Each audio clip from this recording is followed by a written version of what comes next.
Okay, so now in this lecture, I'm just going to tell you a little bit about the alpha level. Alpha means the level of significance, which is a threshold for the p-value, because we compare the p-value with the alpha value.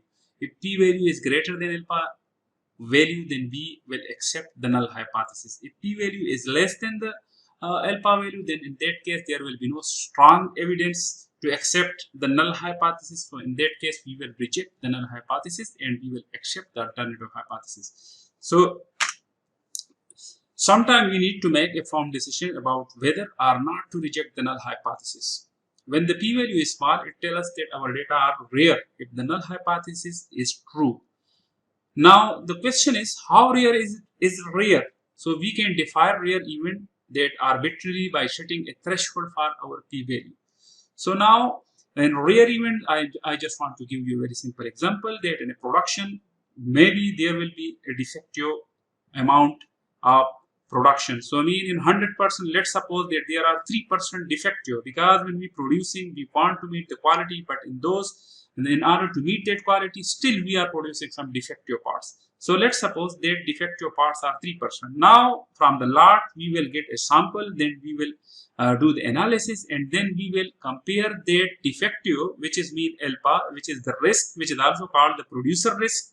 So now we will compare that producer risk alpha value with the p-value.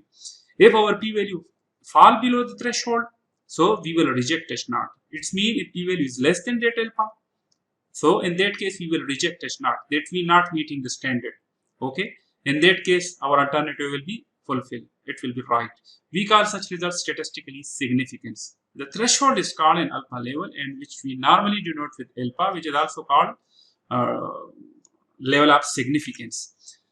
So common alpha level, so in different experiment, it depends on the statistician, it depends on the analyst, that which type of level they want to use. So in normal situation, in most of the studies, the researchers use 10% or 5% or 1%.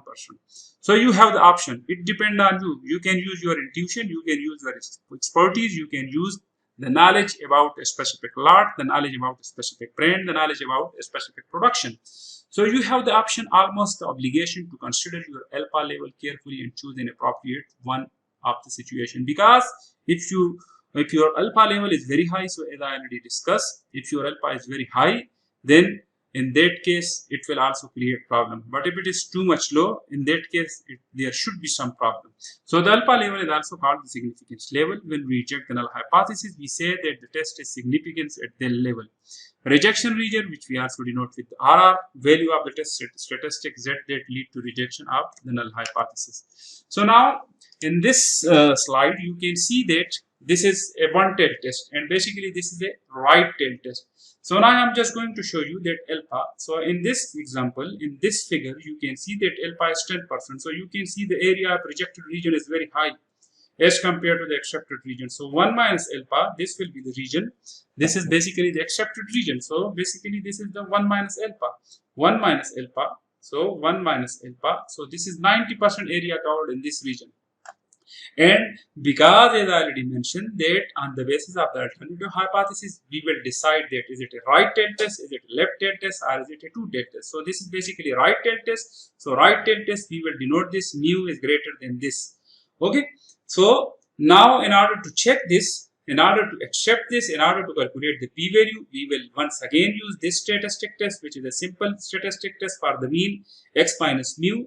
So x minus mu divided by standard deviation and then divided by the square root of sample size. So if the calculated values fall in this shaded region, then we will reject our null hypothesis. If this value lies in the accepted region, so 1.28 is the threshold. Now the question is how we will calculate this threshold. So you people know that 1 minus alpha, so 1 minus alpha is equal to 1 minus alpha is 1 minus 0.10. It will be equal to 0.90. So now just go into the table. So you can see from the table that for 1 minus alpha, because it was 1 minus alpha, so for 1 minus alpha, the value will be 1 minus 0.10, so it will be 90%. 90% area in the rejected region and 10% is the sorry, rejected region, and 90% is the accepted region. So if you can have a look, this one, this is 0.899, so third decimal is 9, place is 9, so this will be automatically 9, so this will 90%, so 1.28. So that is why we use 1.28 value for z, and this represents z value. You can see this is z. So now we will write 1.2.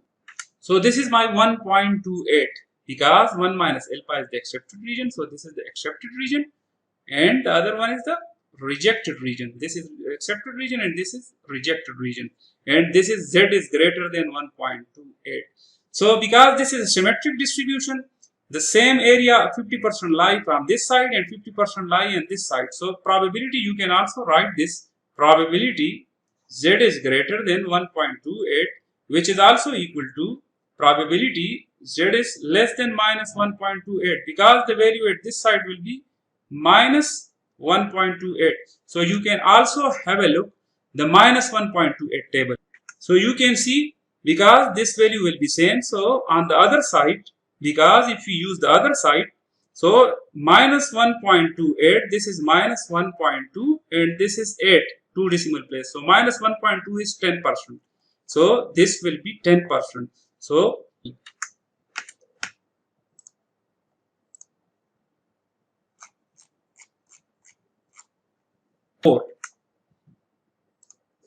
so you can see this is 1.64, or if you want to use minus 1.64, so it will be same.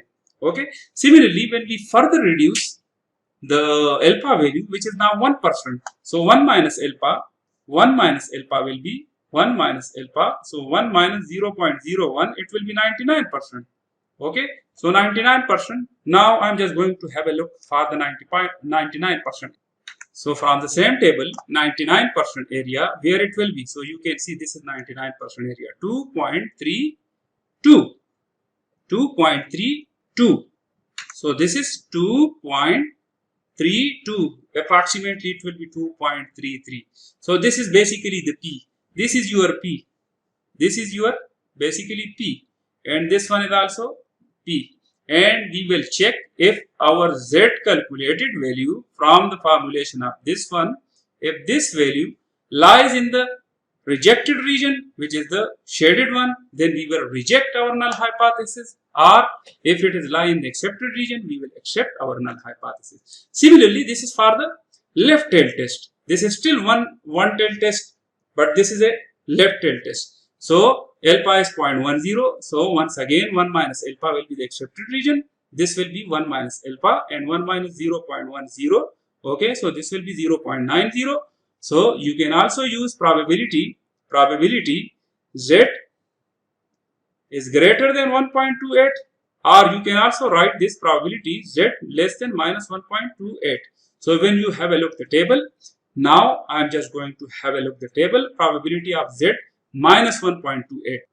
So you can see minus 1.28. This is minus 1.28, and this one is 8 column.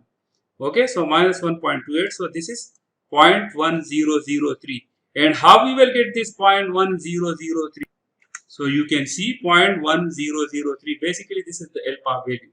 So at this way, we will calculate the p-value. This is basically the p-value. So we have already calculated. Then we will check if the p-value is greater than this alpha value, then we will accept it, or otherwise we will reject it. Similarly, for the alpha level for the two-tailed test, because in this scenario, the alternative hypothesis will be this one. The alternative hypothesis will be this one. Mu will not be equal to. So we not know that it is toward right tail test or is it toward left tail test. So what we will do in this case, let this is the alpha. So we will divide alpha into portion. So okay, 0.10 will be 2. So it will be 0.05. Okay, 0.05. Now 1 minus alpha is okay, this is the accepted region, but we actually divide this alpha into, so 1 minus 0.05 will be 0.95.